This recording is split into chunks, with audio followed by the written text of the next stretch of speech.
Okay, so it should be recording. Yeah, it's come up on my screen. Is it recording and transcription?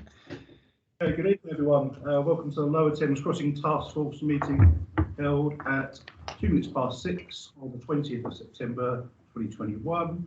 I'd just like to say thank you very much to Lucy and Democratic Services for having this venue up and running for us, because there's some mechanical issues in the council offices. So thank you very much, Democratic Services, for arranging that. And go straight into apologies for absence. Lucy, are there any apologies for absence? Yeah, so we've received apologies from Councillor John Kent, Councillor Salmons, Councillor Byrne, Laura Blake, Wesley Mercer and Peter Ward. Thank you very much. Moving on to the minutes. I move that the minutes of the Lower Thames Crossing Task Force meeting held on the 16th of August 2021 be approved as a correct record. Are there any comments on the accuracy of the minutes? We found on pages 5 to 24. The report's back. Any comments at all? No, I move those minutes to be adopted. Agreed. Agreed. Thank you.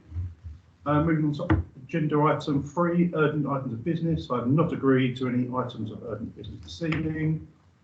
Moving quickly on to number 4, declarations of interest. Does anyone wish to declare a declaration of interest? No's all the way around the room. So, thank you very much. Moving on to item 5, our one big agenda item for tonight. The Thurrock Council Lower Thames Crossing Consultation Response. This is going to be presented by Colin Black and Chris Stratford, and there'll be time for commenting afterwards. Over to you, Chris and Colin. You want me to start, Colin? Yeah, well, let me just provide a very quick overview. We have the official consultation period for the community consultation on Lower Thames Crossing was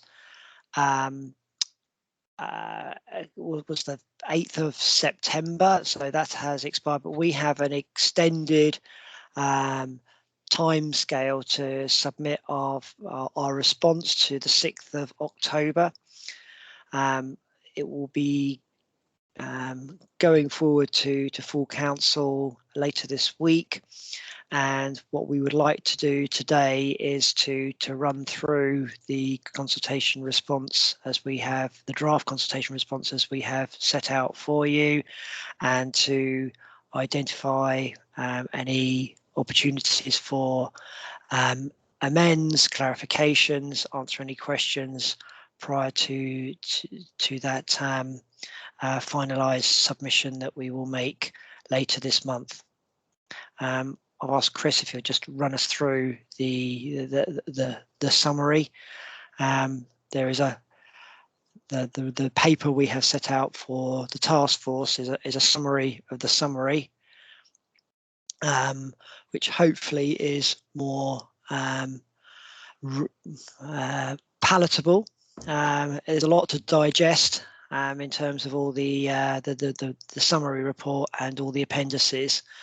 There's a lot of work that's gone in to review a lot of consultation material that was submitted. Chris. Okay, thanks. Yeah, so you've got a 17-page summary of a summary. So if I just deal with the main actual submission that's going to council and then formally submitted to National Highways by the 6th of October, with any amendments presumably agreed to by various people. The way we structured it is to produce a summary report which is 100 pages. I know that's a contradiction in terms almost. Summary is 100 pages. However, the intent originally was for 25 pages, but it grew because of the range of technical issues. And that is supported by a further 500 pages of technical appendices. And that is more or less in line, perhaps a little bit longer, than previous major consultation responses from the council. So it's quite normal to do this, and the extension that we've got is also applies to all the other local authorities directly affected as well, to allow governance to take place. So the summary report, if I concentrate on that, it was split into I think 7 main sections. The first one being matters to do with consultation and its adequacy, and matters of policy. So was it accessible? Was the timing, the length of it, the volume of materials? Did it have enough meaningful technical engagement? And indeed, does it comply with National and Highways England policies? And if there are any deficiencies. So we dealt with that over something in the region of 10 pages. We then moved on to transport modelling and transport alternatives. There are some serious, we believe, there are some serious issues with transport modelling, and because of it, it's difficult for us to actually come to terms with whether it meets its objectives, and indeed whether it solves some of the problems it's intended to solve. It also doesn't appear to look at a range of alternatives. In the normal process of things, when you come up with a highway scheme, you look at all kinds of different alternatives, and we don't believe it's done that sufficiently. So that's dealt with in another 5 or 10 pages. We then moved on the third item to local impacts and benefits. So the first item in there was to deal with how it benefited and helped the emerging local plan, whether it achieved any local connectivity, whether it sterilised development opportunities, and clearly it's negative across the board for most of that. We dealt with the Tilbury Link Road, and we dealt with the effect of the LTC on local roads and junctions. And we don't believe, frankly, that there's been sufficient long-term mitigation to deal with the issues that it may create. And then finally, we dealt with construction impacts and mitigation. Now that section, as you can imagine, is pretty chunky. It's about 20 pages, and it's quite an important section. We then moved on to what we've called the future, because clearly in the future, looking ahead 10, 20, 30 years, there will be likely to be changes in travel patterns. I mean, over the last 2 years, the pandemic has demonstrated that very amply and surprisingly. There is also a decarbonisation agenda being set out by government recently, which will also affect how transport behaves. So we need the scheme to recognise this, and currently it doesn't.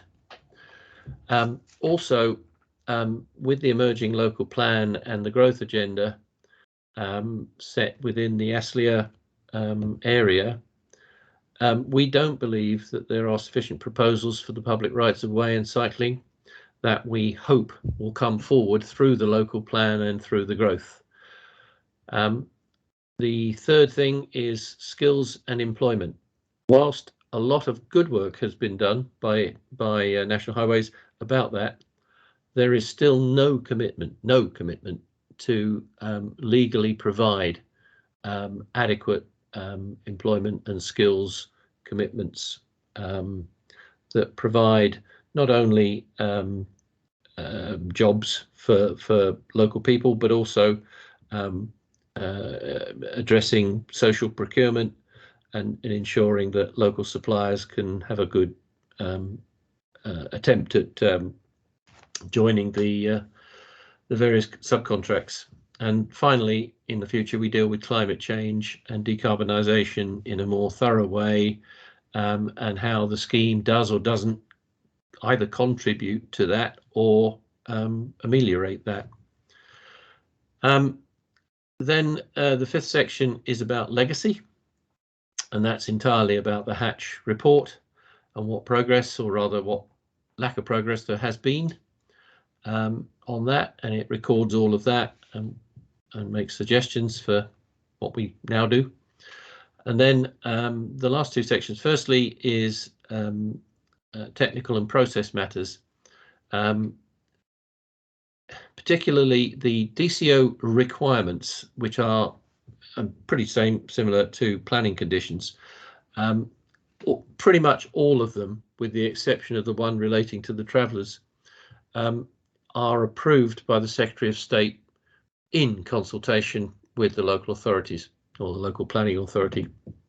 We don't believe that's correct. We believe the approval for a number of these requirements should come through the council to give it control over local issues.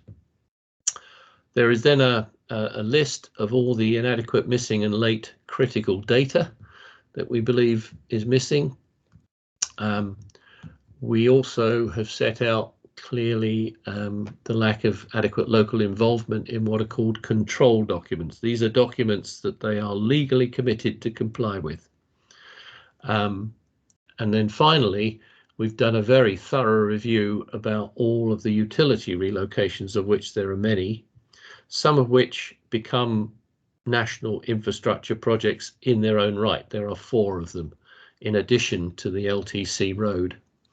And we set out the lack of assessment of many of those proposals. And then finally, we have provided summaries for each of the technical documents that we've reviewed, which are given in much more detail in all of the appendices. So going through them, there's the outline traffic management plan for construction, the construction travel plan, the wider networks impact management plan, the outline site waste management plan, the outline materials handling plan, the code of construction practice, the register of environmental actions and commitments, DCO Schedule 2 requirements, the design principles, the outline landscape and ecology management plan, the construction update, the operations update, the ward impact summaries, and the you said we did. So what we've done there is give a 2 or 3 page summary of each of those documents, which are then given in much more detail in the appendix. The third section deals with all the land and compensation matters.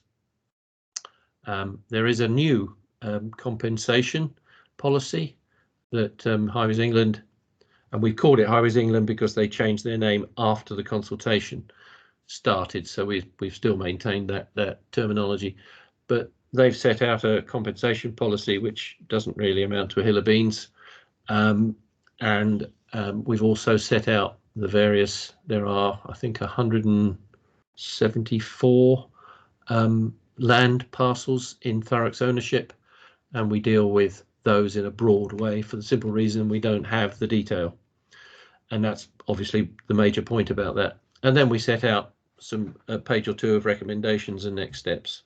So that's broadly it. It is close to 100 pages, and then the detailed technical there are 2, 4, 6, 8, 10, 12 appendices that set out in a great deal of detail. So this is effectively 6 weeks work from somewhere between 30 and 40 technical specialists.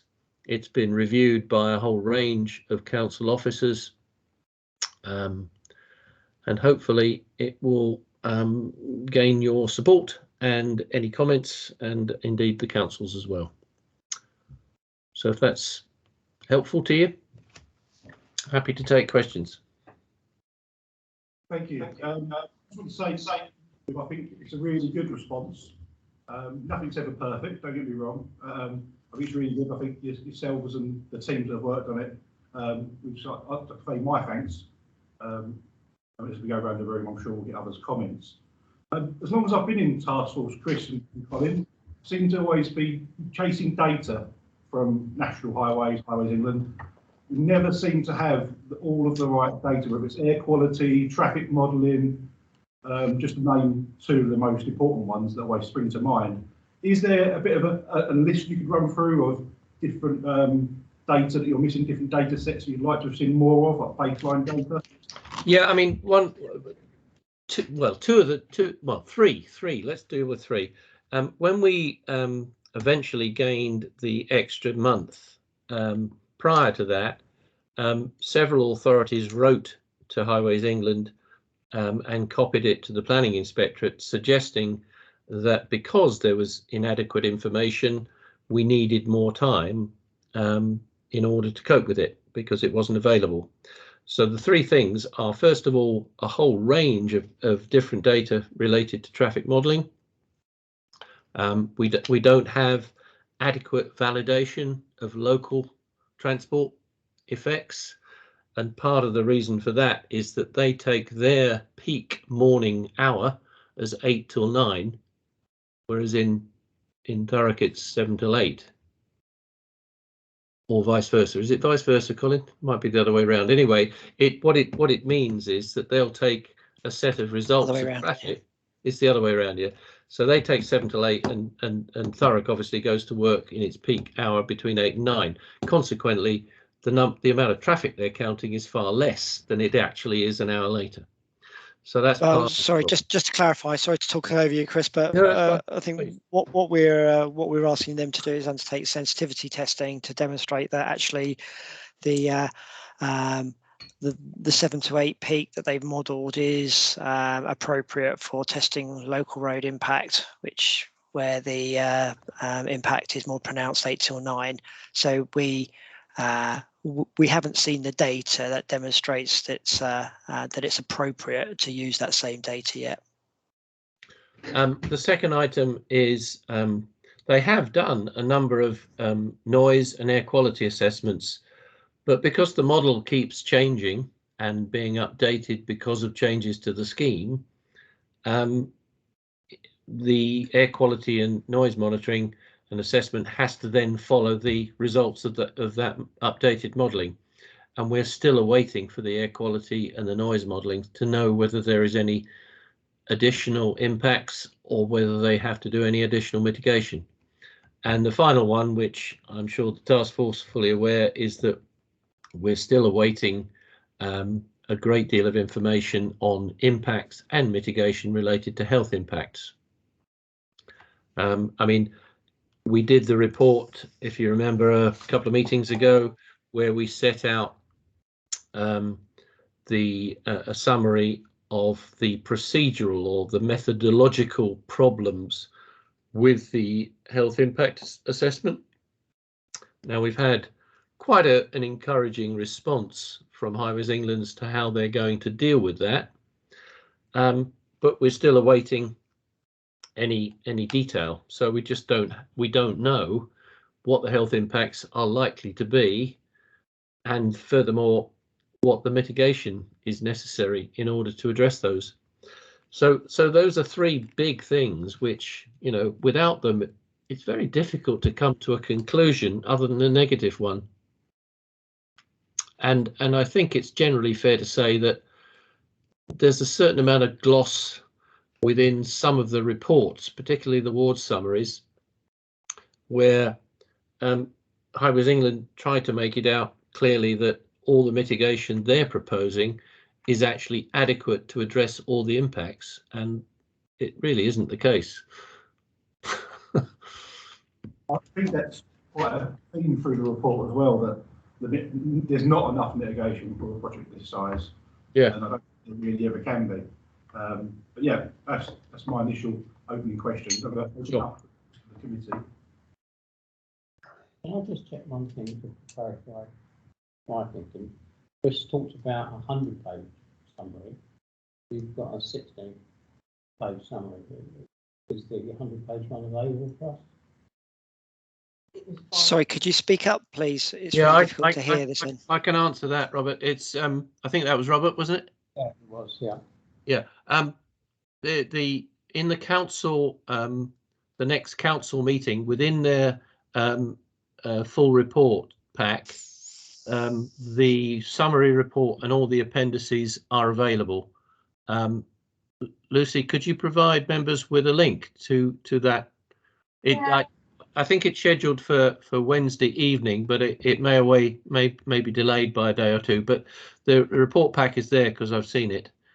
On the LTC, I did send it round. There is a link to all of the appendices, including the 100-page summary. I can resend it. That's fine. Councillor Muldowney. Yeah, I'm just trying to find it on point 3. Right, so there was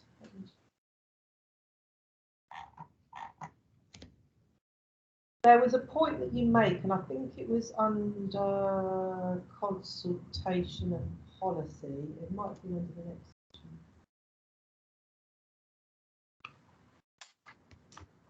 But the point, can you hear me? The point that you made, tell me to speak up if you can't. No, it's very clear. Thank you. The point that you made was about there hasn't been, it was to do with the traffic modelling data, and that the council weren't satisfied that they had enough information about the other options. Yes, that's in the transport modelling and transport alternatives section. Yes, so it's 1.3.10. So is that around the options assessment, the alternatives? Yeah. And I thought that, well, I mean, first of all, I welcomed that part of the conversation. I think it goes on through 1.3.11, that the consultation doesn't address this issue. So the point is really that Highways England are kind of acting as if it's set in stone. The route is now set in stone, but the council's saying, look, that's not necessarily the case.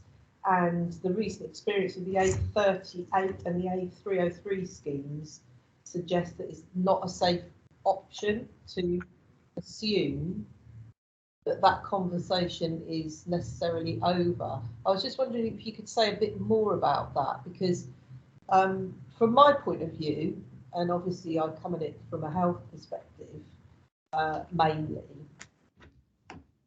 going through the consultation, talking to a lot of residents, spent most of the summer talking to residents about the LTC consultation, going through the consultation documents. And in the consultation documents, of course, it says for things like air pollution, that there'll be no monitoring of after operation because they don't, they're basically saying there won't be any, or there won't be any adverse effects. So there's not going to be any mitigation long term.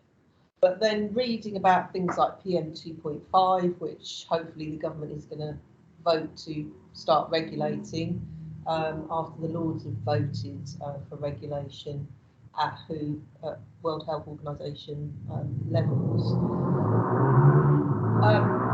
There will be, especially with this junction with the A13 and the A1089.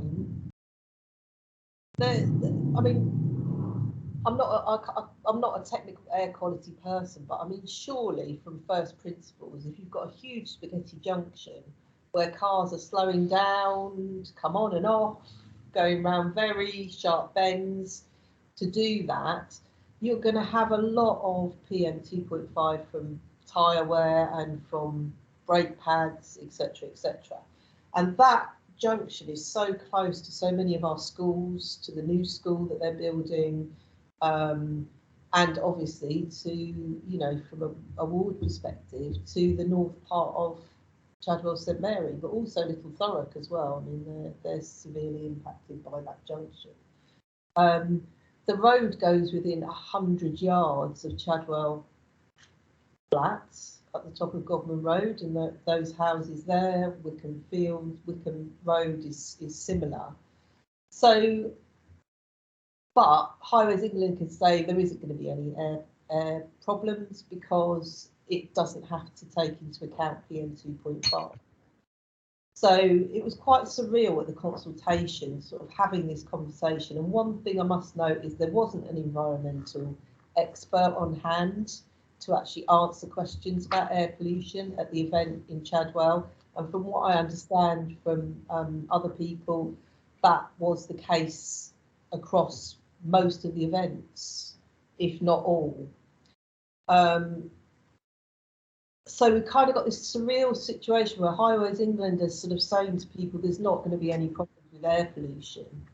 And, you know, looking at a scheme which is clearly, even Highways England admit that if you're within 200 metres of the road, there will be an air pollution impact in terms of otherwise it disperses.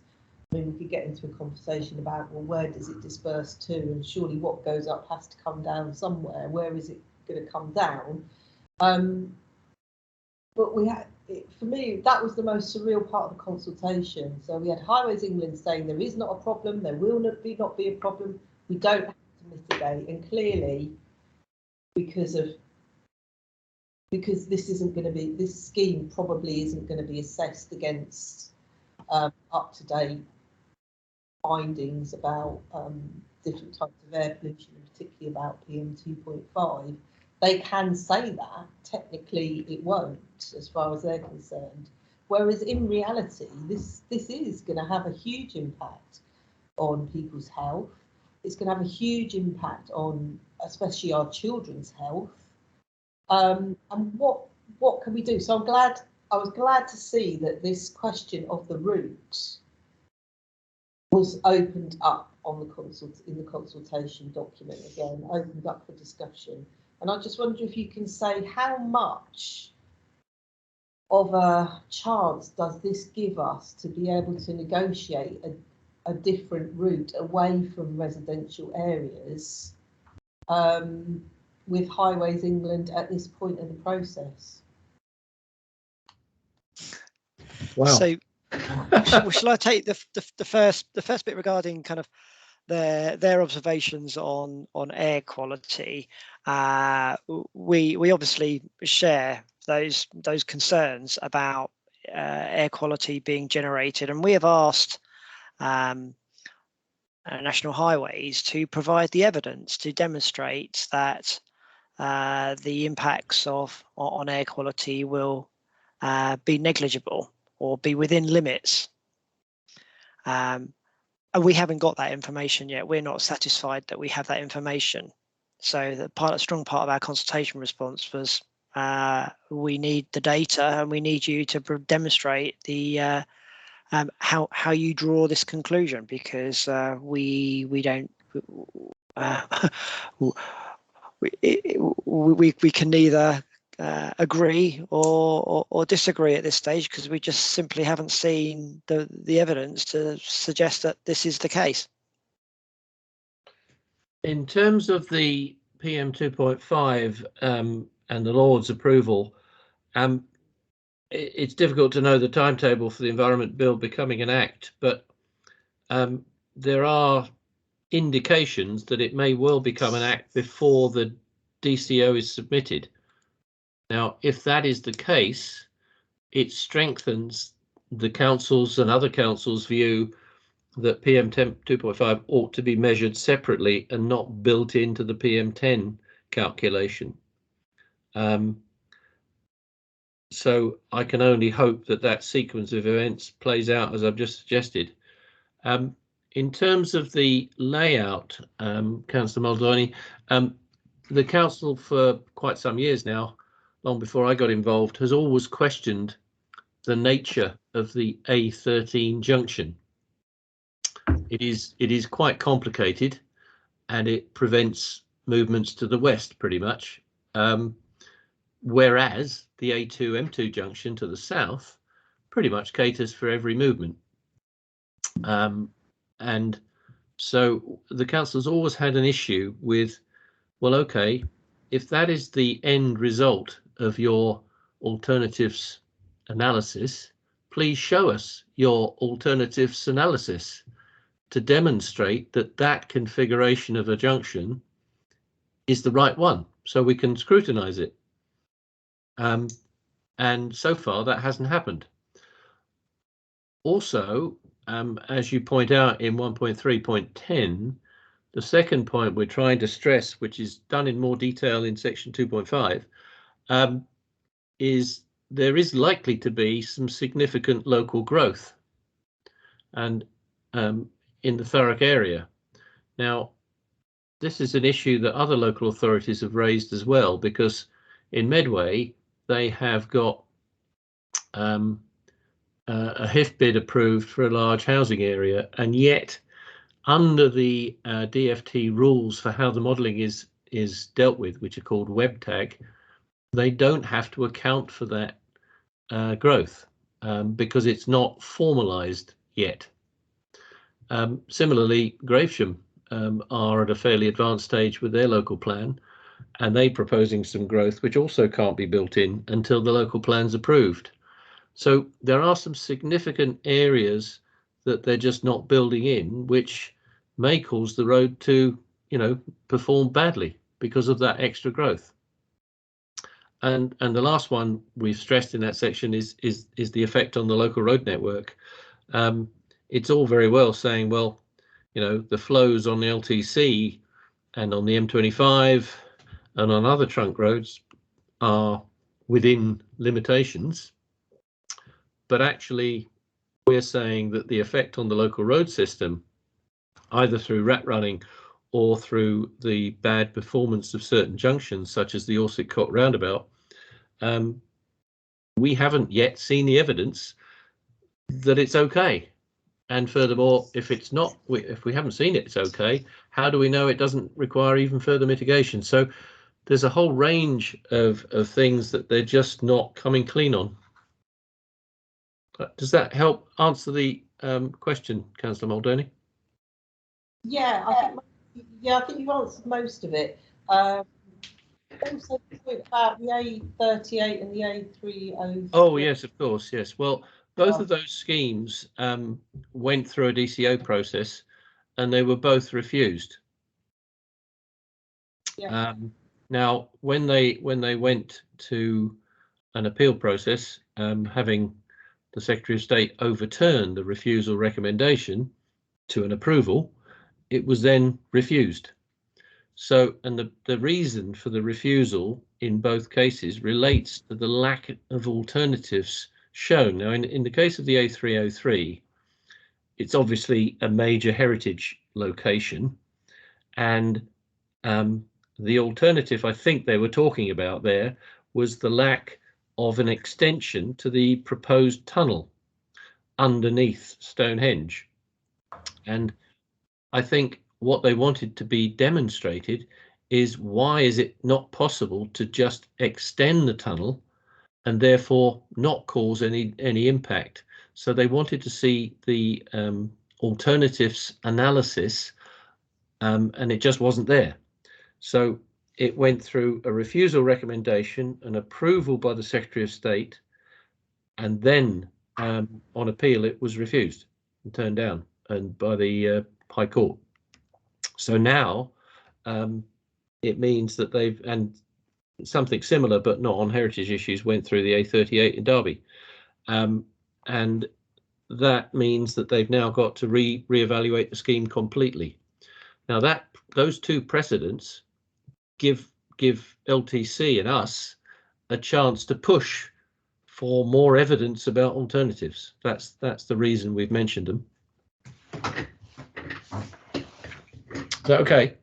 Yeah, I mean, it was good to see it there because we've, in the past we have sort of been told that kind of the route set in stone and the those decisions have been made and there's no, they're not going to be changed and there's no real point trying to change them. But it does seem as if we've moved into a different state of play. Well, no, just to clarify that is exactly what National Highways continues to say.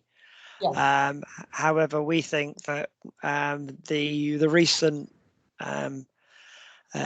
DCO decisions undertaken should encourage National Highways to rethink their approach. Now, it's highly unlikely that they will rethink their approach and come up with a completely different scheme design. They are fundamentally married to this scheme alignment, and they will take it forward as far as they can. I don't think there is any potential for them to change it at this stage, but it is, unless they've done the work to demonstrate that they have come up with the best option, there is a risk that they may not achieve development consent.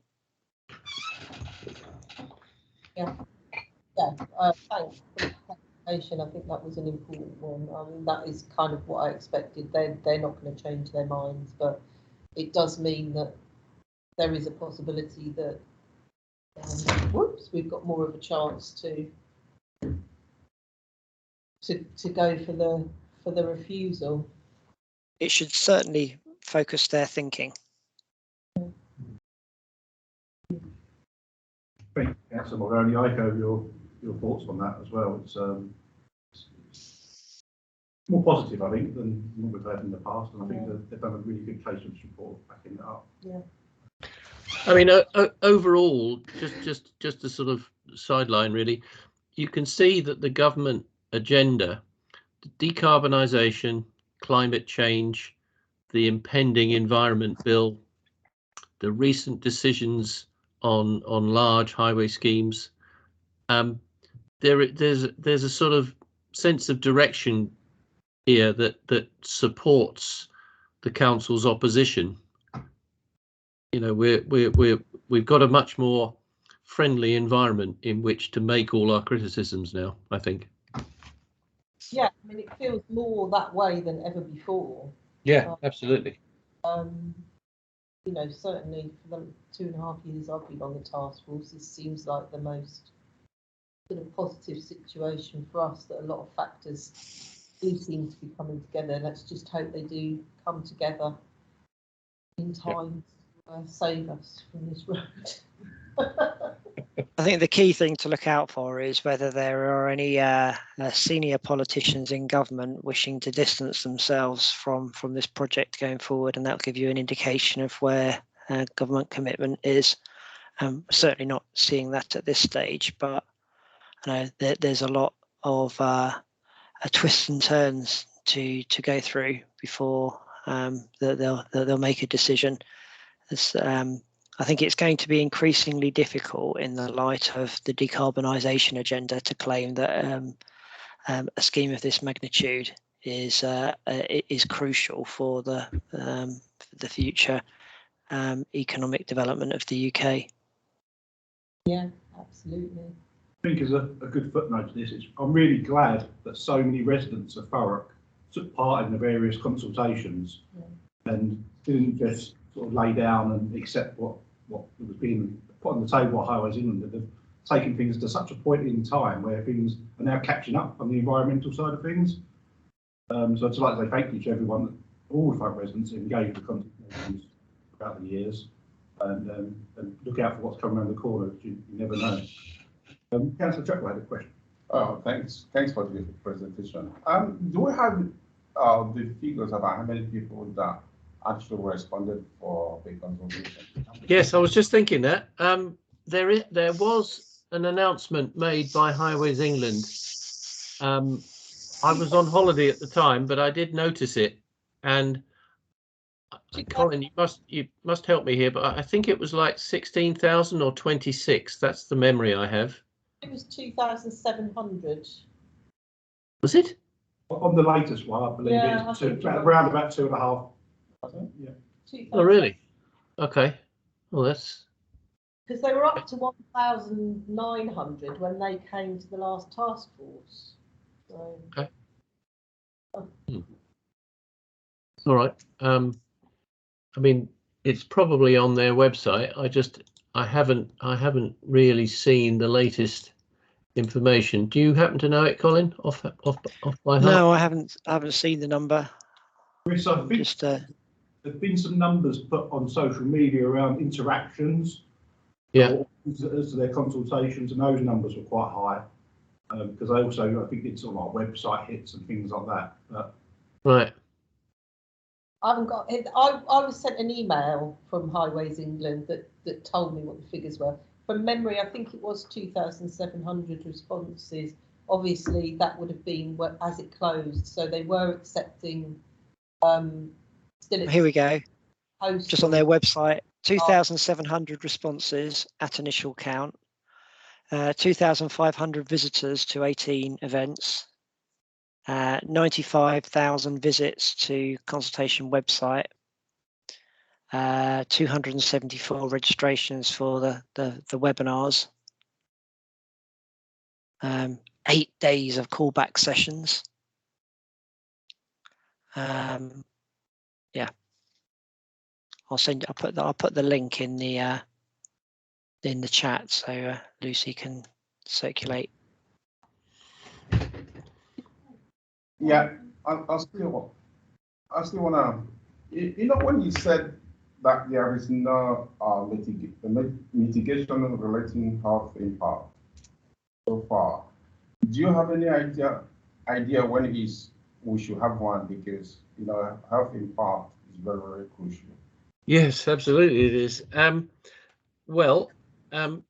We were asking, I was pushing very hard to, first of all, to understand what they consider to be the impacts from a health point of view. And we were told that we could do that at the September meeting. Now, the September meeting is postponed until October now, probably the middle of October. And so I'm hoping that we'll find out what they think are the impacts from a health point of view, so that allows us to scrutinise whether they're adequate or not. Because before you can work out mitigation, you need to find out what the impacts are and if you can mitigate them.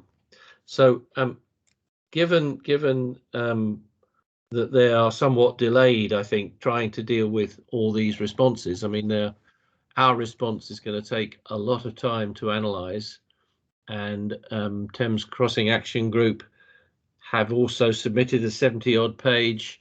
The Port of Tilbury have submitted a fairly chunky response. Gravesham have submitted a chunky response. Essex will be as well, and some of the other authorities too. So, and all by the 6th of October. So I have a feeling that the whole timetable is going to be pushed back by a little while. So your question is valid. We just don't have an answer to you yet, but we are pushing for it very hard. And we've set out in the response the missing information. Thanks for that. I think we get the response, the right ones. Yeah, I mean, we are scheduled, I think, Lucy, in the next meeting, on the assumption that we have some information to impart, to do a further health impact update.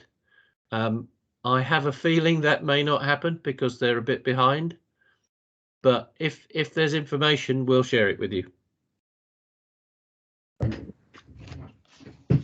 Any other members have any questions of this report? No, I think it's a very good report. Yeah.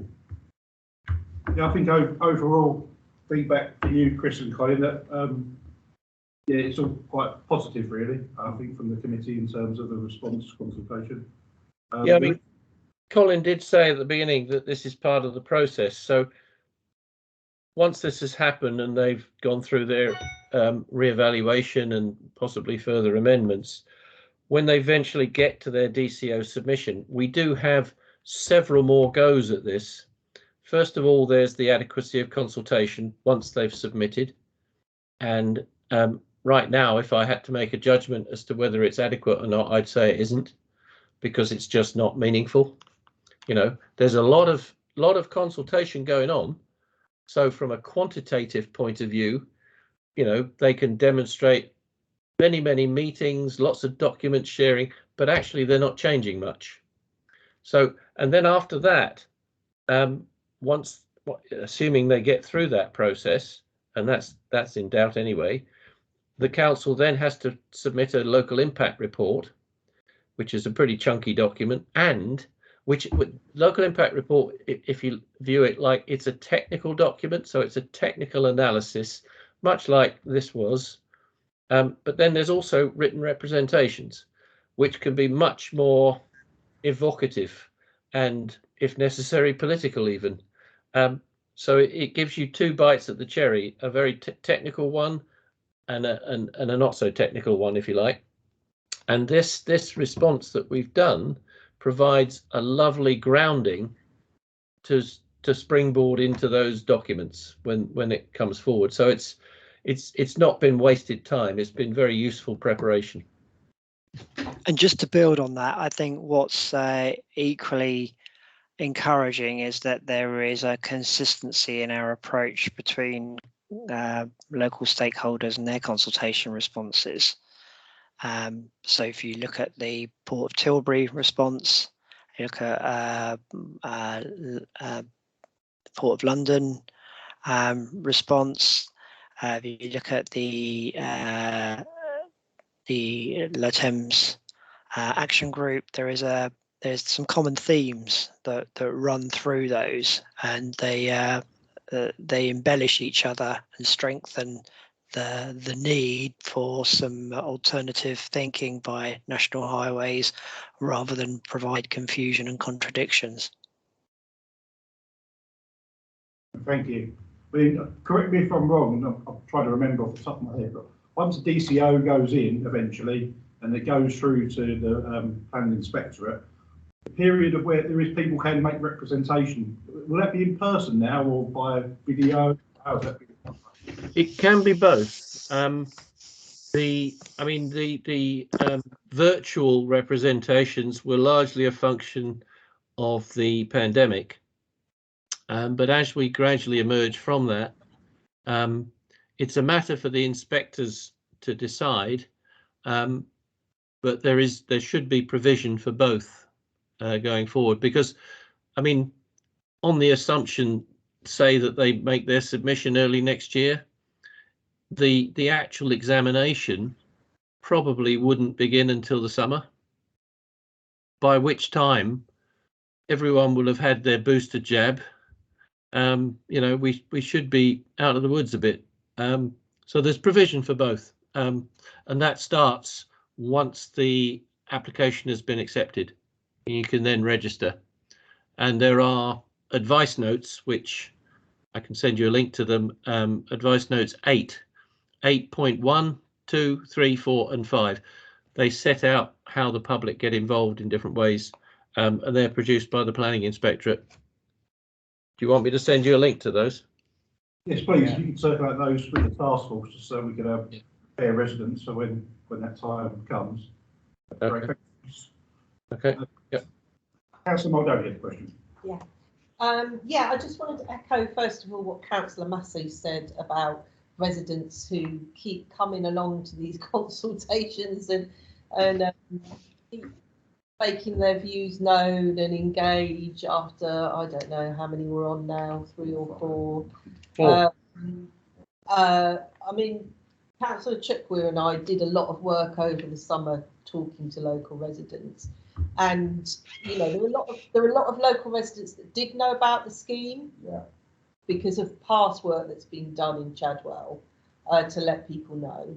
I'm not sure what it was like in other wards, but a lot of people didn't realise the extra information that we had from the ward impact summary. So we really needed that, talking to people individually, knocking on people's doors and letting them know.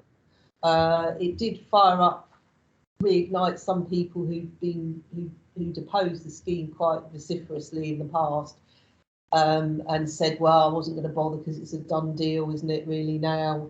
But when they heard how it was going to impact, their street, their road, their area, they did change their minds, and they came along to the event and they made consultation responses. So I think the response is great. I think sort of where the council probably is failing residents a little bit is about communicating with them about the task force, about what's going on the consultation. I mean, obviously we're trying as local councillors to make people aware, because you cannot rely on Highways England to publicise these events. You just can't. I mean, they told me at the consultation event, I said, I've been up and down the Brentwood Road, which is all part of the red line development order limits on the map because of all the utility works that are going on there. And people who were living directly off that road knew nothing about it. Yeah. And They told us that they were going to, when they came, they told us they were going to write to everybody within, what was it, 5 kilometres of the route.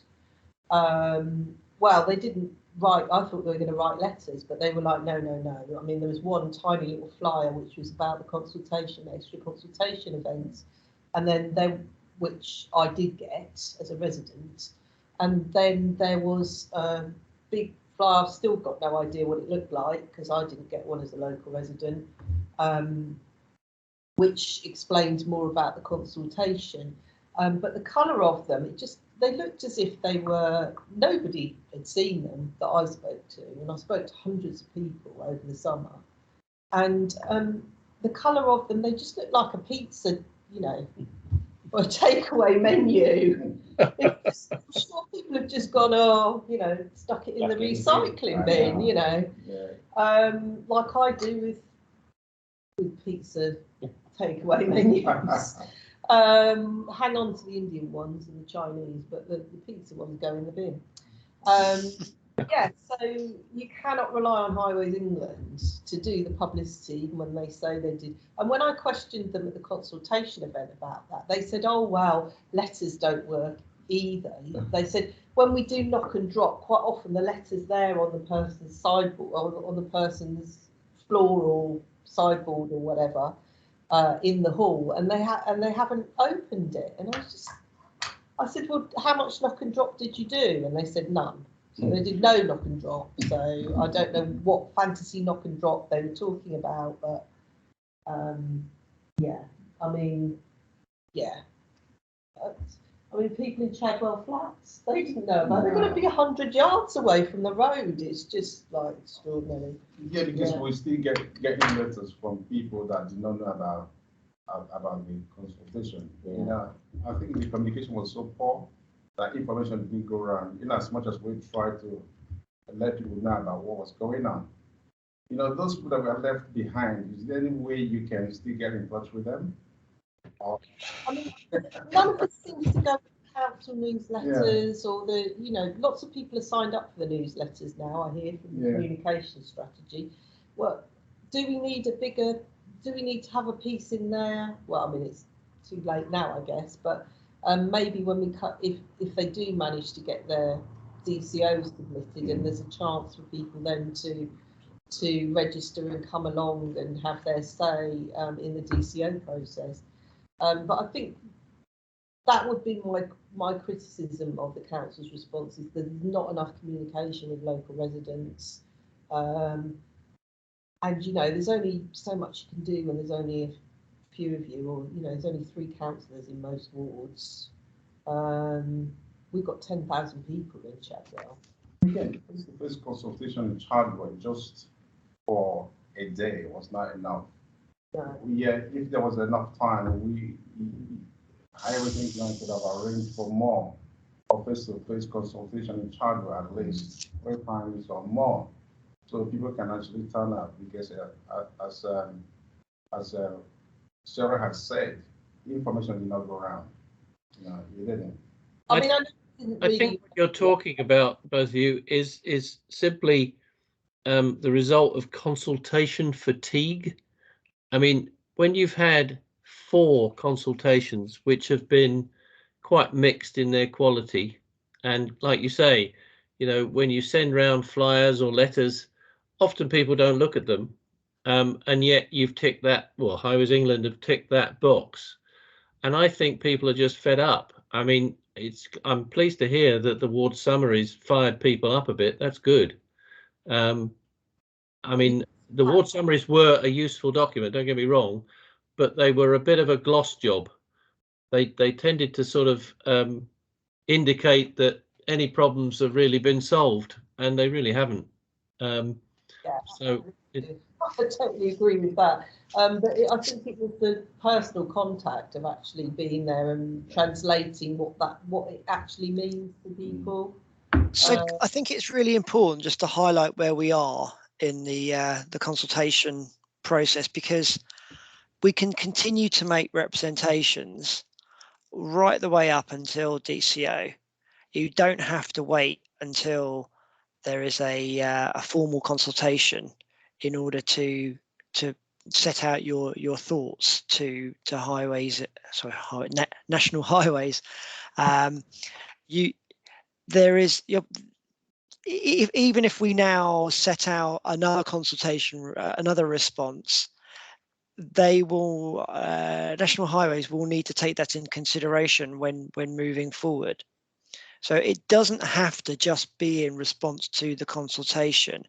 And what we would like to do, and what we've encouraged our comms team to do, is to continue all the way through on the process up to DCO submission, which now could be spring next year or later. We don't know. Spring, summer. Let's assume that it's March, April next year at the earliest. There's a period now where local residents can continue to make representation, and what we're encouraging our comms team to do is to get more people to sign up to a newsletter and have a program of monthly themes that we say we encourage people to respond to and to feed back. So there is no reason why we can't continue to encourage those responses and facilitate that, but we do desperately need to improve our comms as Thurrock in order to do so, to elicit those responses, and we can try a bit harder than National Highways to get the real views of people represented to National Highways. But we have, like I said, we've made representation to our comms team, and we're hoping that they will start to move forward with a program to continue to engage the local residents and to elicit further responses on Lower Thames Crossing. That's really good to hear. Thank you, Colin. So just to be clear, local residents can still continue to make representations to you as the council. Is that not directly tied National Highways, whatever they're calling themselves now? They've changed their name. I think it is really powerful if you continue. You can by all means make representations to the council, but it's not the council's scheme, it's National Highways scheme. Yeah. And if particularly powerful if residents groups, community groups can continue to put representations together around those key themes. Yeah. It is really, really powerful to continue to do that. And I don't, we all know that send them to, well, we can help direct them. You can send them to us, and we will forward them on to the relevant people in National Highways. Yeah. Brilliant. Yeah, just wanted to be clear about what process, because I think, you know, there are definitely a group of people that have re-engaged and were interested to hear that, you know, not that we're going to be able to stop it necessarily as a huge chance of stopping it, but that the situation now is different from the one that we have been in the past, and to understand how the council has responded, what points there might be to make further delays. So obviously, if we could get the DCO kicked out again on an inadequacy of consultation. And that was my other question, actually. The fact that this was not a statutory consultation, what relevance is that? Does that have any impact? What would have been the difference if it was a statutory consultation? They'd have to submit a new updated statement of community consultation, a SOC as it was called. And frankly, the changes that they would need to make are quite minimal. So honestly, I don't think there's much of a difference between statutory and non-statutory. They still have to account for it. Right. So in terms of adequacy of consultation, it doesn't really make much difference whether it was statutory or not. Correct. Yep. Yeah. And the key thing is that we've been highlighting in our consultation responses that the most of the issues that we highlighted in the last consultation response and then reiterated and set out in the Hatch report still haven't been dealt with in this consultation. Yeah, I mean, I suppose other feedback from us about how easy the consultation was. I mean, it was from a personal point of view, and I feel like I'm quite adept at negotiating even big documents like this. It was really difficult to find. You read some of it and it says there's more details in chapter 2 of the construction update. You have to go and get that telephone directory and start leafing through, but there was no page numbers, there was no real signposting within the consultation documents to get from one bit of information if you wanted to find out more details. You were sort of given a vague, it's like you were in Ireland, it was like you were in an Irish country road asking for directions, and they say just keep going 10 minutes up the road, and sort of an hour later you're still not there. I think we're perhaps being a bit unfair on the Irish, aren't we? They normally say, well, I wouldn't have started from here, don't they?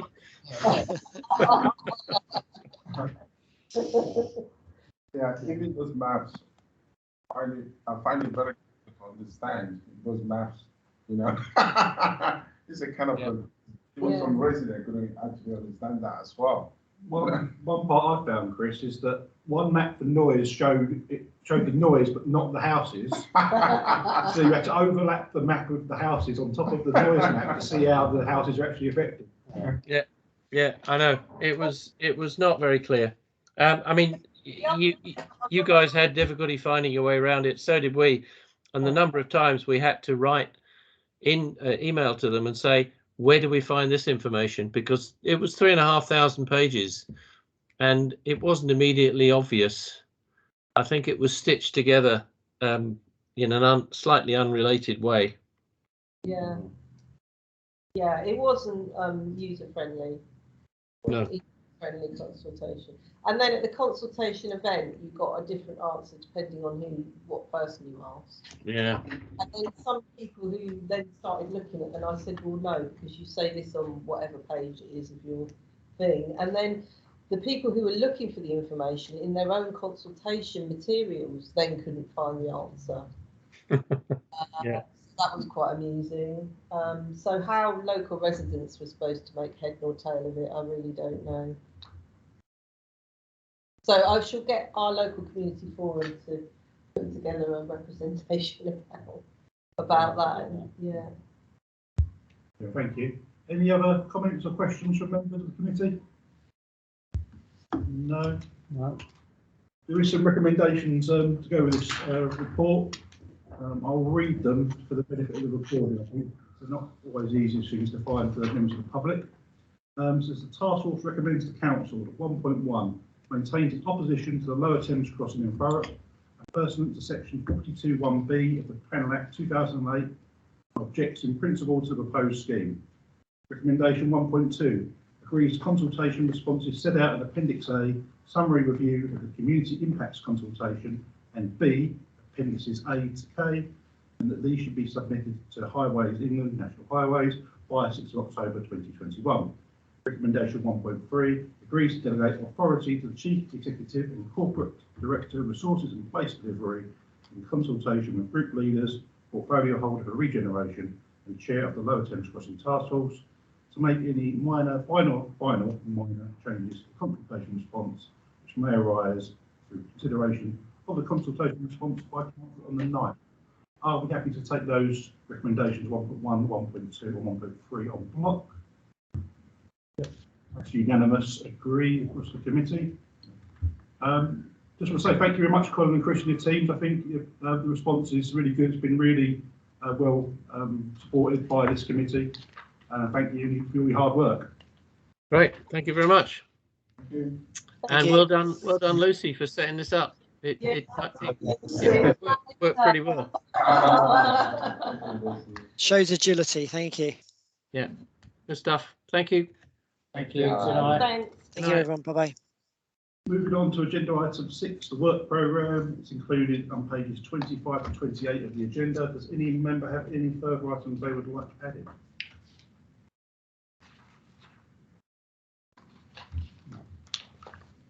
I think we've got some big ones coming up, some going to be quite good for the task force to look at.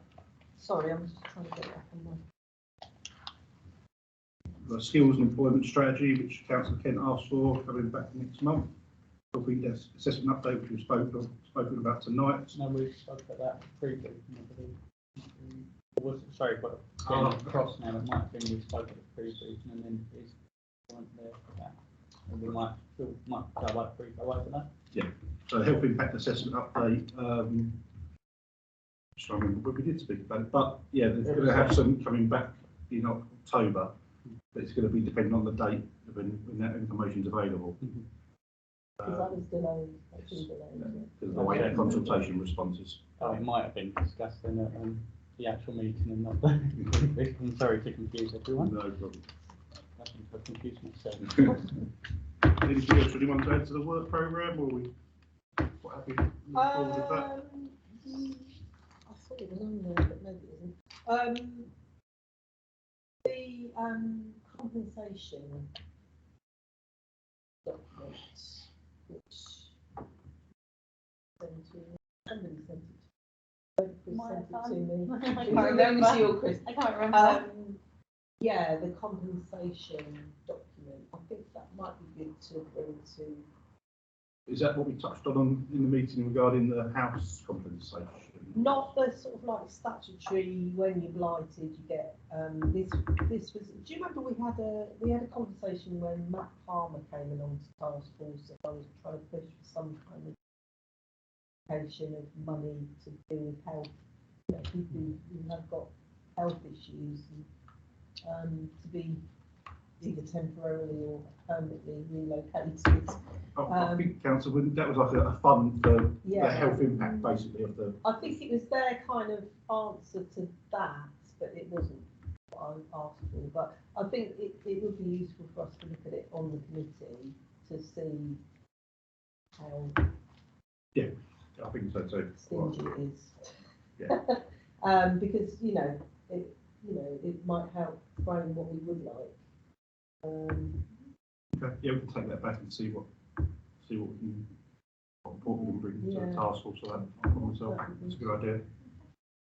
Because there is money on this scheme for mitigation of that kind. We're obviously not going to get any of it if it does go ahead. I'll try not to hope too much, but I do feel like maybe the government might do a spending, the Chancellor might decide against the whole thing on a spending review. Probably good. Could happen. I've been told by people who know people in Westminster that it is definitely being reviewed. Chancellors. I hear other whispers, but similar whispers, not other. Including everyone. Oh, well, that's good. So that's coming from a number of sources. So hopefully it is the case. But it could just be hearsay as well. We should also point that out. Just for the recording, I'm just going to say that concludes the business of the meeting this evening. I now declare the meeting closed at 19:10. So grab the window each. Yeah. Thank you, everyone. It is positive. I think there is more.